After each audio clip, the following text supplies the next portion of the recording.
Kateri prevozite križišče, kateri po vrsti? Kdo gre prvi, kdo gre drugi, tretji? Prvi gre tale, Ja? potem gre drugi tale, jaz pa tretji. Super. Najprej bi šel motor, Aha, zakaj? ja, po tabli ima prednost, Pa te ide v ta avto, pa te pa mi. Torej tretji. Ja. A, super.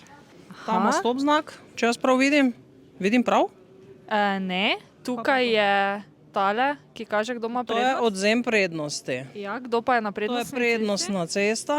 Aha, prvi gre tale, ker Tako. gre po prednostni. Pol bi pravzaprav mogel iti ta, ker je desni, Tako. pol sem pa jaz zadnja. cesti? Ja. To je desno pravilo, to se pravi, da tam mora stop, ta lahko pele, pol pa teti, pa teti. Aha, ni čisto tako, kaj pa tale znak za prednostno cesto?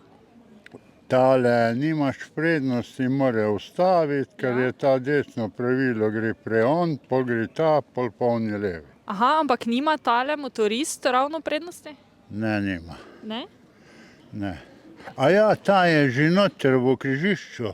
Ja, če je pa v križišču noter, pa mora ta počakati, pa da on gre z križišča. ven. Ja, torej motorist gre, ker je na prednostni cesti. A ja, je Ja, naprej, samo nimamo čal, je že not Aha, skladišče. Ja. Motorist je prvi, potem je desno pravilo, tako da vi greste zadnji. Ja. Ta tretji. Ne, ta drug. Tam je ta prvi, Ja, ok, tam pride. Zadnji. Ja, ampak pol je pa desno pravilo. Zadnji je. Ne. Ja, zadnji. Aj, lev, desni, ja, ta zadnji. Zadnji. Ja, res je. Zadnji, Aha, zakaj? ja. Ker imamo odzem prednosti in je motorist na prednostni cesti. Desni ima prednost.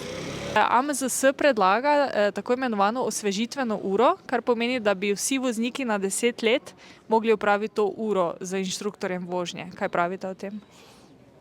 Pa mislim, da bi bilo po eni strani kar pametno, oziroma marsikomu dobrodošlo.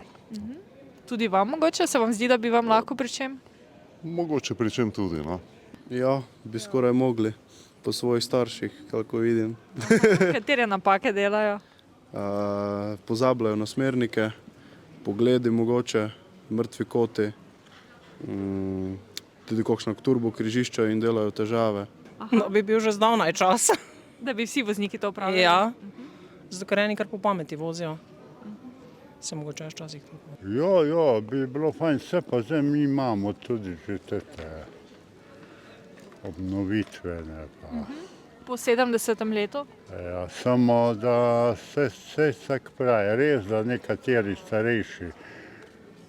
Jaz sem tudi časih, ko sem bil mlad, sem imel tudi fajne avtomobile, samo sem vozil kot junac. Z Koroške ali pa to, drugače sem Slovenjgračan, pa tule zdaj stanujem. Ampak kaj sem pa pelil, da v kogi bi, če bi šel avto 300, bi 300 pelil.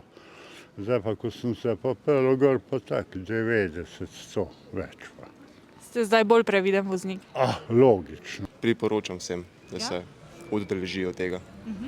Se vam zdi, da imate vi kakšne take slepe pege, da bi že kje mogli obnoviti znanje? Načeloma ne. Sem izkušen voznik in se osredotočam vedno na cesto, ne na svoje telefone. Verjetno bi bilo koristno, ampak saj gre tudi zdaj. No.